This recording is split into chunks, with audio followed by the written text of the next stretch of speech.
Deus do lava-pés. Por um lado, é uma festa da humildade, mas não a humildade que significa auto-humilhação, auto-rebaixamento ou simplesmente modéstia. Humilitas, da onde vem a palavra humildade, é a palavra latina que decorre diretamente da outra palavra humus, que significa terra fértil ou terra fecunda.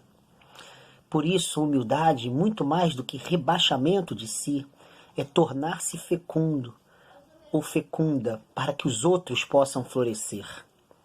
Ora, esse tipo de experiência de fecundidade aparecia numa virtude judaica muito valorizada no tempo de Jesus e antes mesmo da vinda de Jesus ao mundo, que é a virtude da hospitalidade.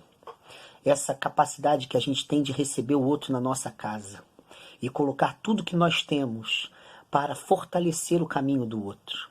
Judeus e judias lavavam os pés ou deixavam vasilhas com um jarro d'água e um pano ao lado para as pessoas fortalecerem seus passos depois que elas continuarem o caminho.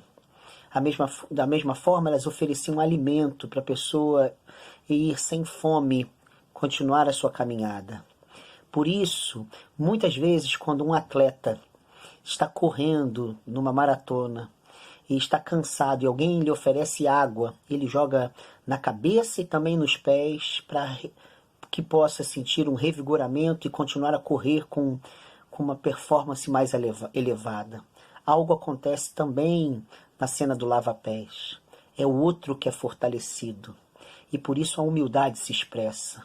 Porque ao oferecer tudo que nós temos para que o seu caminho possa ser potencializado e fortalecido, nós nos tornamos fecundos ou fecundas para que a sua caminhada floresça com mais plenitude. Por isso, o lava-pés traz para a nossa fé e a nossa espiritualidade algumas questões. Quantas pessoas florescem por causa de nós? Somos nós terra fecunda ou obstáculo intransponível? Os outros se elevam através de nós ou a nossa presença diminui a cada um deles e delas? Quem somos nós na relação com os outros e as outras? No momento da pandemia do coronavírus, as nossas palavras lavam os pés dos outros? Os nossos ouvidos acolhem a dor dos outros? Somos uma presença que permite que os outros se fortaleçam? O Deus do lava-pés é esse, que só é Deus, porque permite com que todos nós possamos florescer. Que nessa Semana Santa e nessa Quinta-feira Santa, nós possamos reavaliar o sentido da nossa caminhada de fé e de espiritualidade. Somos tanto mais seguidores e seguidoras de Jesus de Nazaré, quanto mais nossa vida favorecer o desenvolvimento, o crescimento e a liberdade da vida alheia. Se não for assim, nós temos um conjunto de ídolos e muitas crenças, mas jamais o Deus do lava-pés. Que esse Deus nos abençoe. Amém.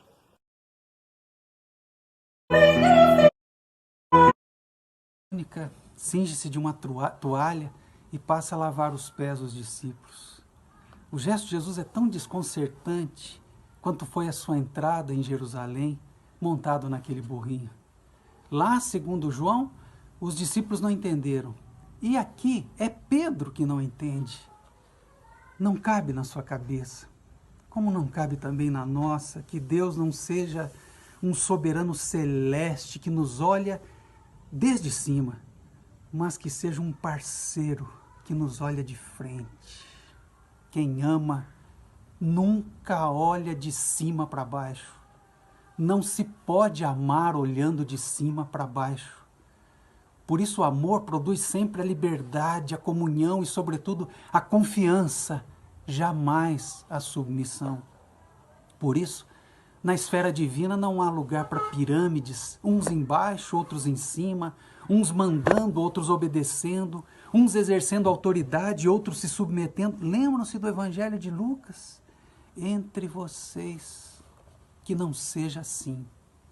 Então o gesto de Jesus confunde, porque redefine a ideia de poder. Poder não é dominar, tiranizar, oprimir. Poder não é ser dono, não é imposição, como diz Pagola. Ninguém está acima de ninguém, o padre não é dono da paróquia, o pastor não é dono da igreja. Olhemos para Jesus, não impõe, ele não grita, ele não domina, ele não controla, ele não se arroga títulos, adjetivos. E não há nada mais poderoso do que o seu olhar, que nunca é de cima para baixo. Então, para Jesus a coisa mais poderosa é tratarmos o mundo que nos circunda, respeitando a dignidade de cada ser, de tudo que existe, com amor e reverência. Não o amor ao poder, mas o poder desse amor, como disse Agostinho lá atrás e mais recentemente Rubem Alves. O poeta Heraldo Maia traduziu esse gesto desconcertante de Jesus em um poema que tem como núcleo o pequeno e poderosíssimo verbo servir. A atitude mais libertadora é servir. A melhor religião é servir. O caminho de fato gratificante nessa vida é servir. A verdadeira yoga, para quem a pratica, é servir. A maior das meditações, para quem gosta, é servir. A fonte de toda felicidade é servir. O bálsamo para as nossas feridas é servir. O alimento para a nossa alma é servir. O que nos leva à paz e a nos sentirmos integrados na vida é servir. O que nos mata a fome de Deus é servir. O que nos preenche de sentido é servir. O que nos plenifica, o que nos redime, o que nos salva da morte, do desespero, da desesperança, o que nos abre as estradas para o encontro é servir. O que nos agrada sobremaneira é servir. O que nos basta é Deus. E Deus em nós é servir.